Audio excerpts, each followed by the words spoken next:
F'din is-sitwazzjoni għandna nkunu maqudin kontra din il-marda rrieda li nistgħu nelbuha flimkien. Wara dan kollu rridu nerġgħu insibu l-għaqda ta' pajjiż gburi. Sa mill-bidu net ħadna pożizzjoni ċara li lesti noffru l-għajnuna kollha lill-Gvern għax fejn tidħol is-saħħa m'għandux ikun hemm politika partiġjana. Sostna dan il-kap tal-Partit Nazzjonalista Adrian Delija waqt messaġġ lin-nazzjon li għamel il-ħadd filgħodu. Maqudin kontra marda rrieda li nistgħu nelbuha flimkien. Jannejnu lil xulxin. Nieħdu din l-okkażjoni illi f'dawk illi ħajkunu żgur il-casualties tal-gwerra narġgħu insibu ir-ruħ u l-għaqda ta' pajjiż gburi. Adrian Delija qal li f'din is-sitwazzjoni tan delikata għal pajjiżna, il-Gvern għażel li ma jitkellimx dwar din il-materja ta' interess nazzjonali fil-Parlament, fejn sal-lum huwa l-uniku Parlament li ma ddiskutix il-COVID-19. Il-Gvern illi fl-istess nifs jgħid li jrid l-Oppożizzjoni tikkopera għażel illi għaż biss jaċċetta t-talba tagħna li niddiskutu fil-Parlament tagħna dwar din il-marda, dan il-virus, is-sitwazzjoni ta' pajjiżna u kif nistgħu naqdu il-forzi tagħna biex niġġilduha flimkien. Huwa saħaq li meta qegħdin naraw pajjiżi fejn il-gvernijiet għażlu li jgħidu liċ-ċittadini tagħhom il-verità kollha, il-Gvern Malti ma kienx ippreparat mal-ewwel u flok kien proattiv kien reattiv.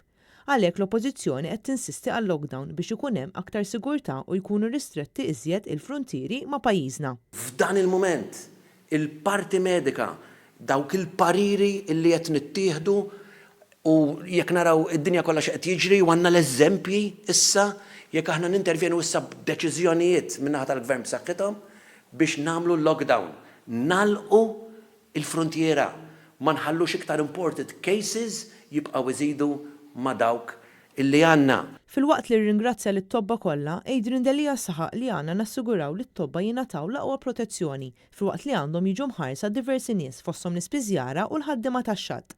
L-Oppożizzjoni resqet proposti konkreti fosthom biex l-anzjani jingħataw il-mediċini u ikel u jitwasslulhom fi djarhom bl-involviment tal-Armata. Iżda l-Gvern qabba dan il-pis fuq l-ispiżjara.